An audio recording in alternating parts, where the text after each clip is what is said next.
একটা ছোট্ট গ্রামে একটা ছোট চড়ুই পাখি থাকত। তার নাম ছিল টুকটুক।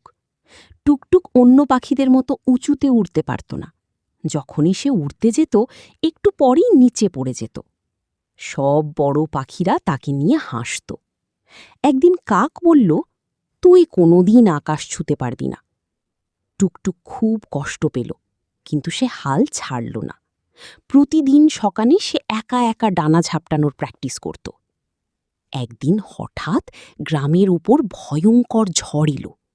সব পাখি নিরাপদ জায়গায় লুকিয়ে পড়ল। ঠিক তখন টুকটুক দেখতে পেল একটা ছোট্ট বাচ্চা গাছের নিচে আটকে কাঁদছে।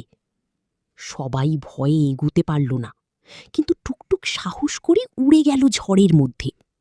আর তারপর হঠাৎ একটা বড় ডাল ভেঙে টুকটুকের দিকে পড়তে শুরু করল। পরের পার্ট দেখতে চ্যানেল সাবস্ক্রাইব করো।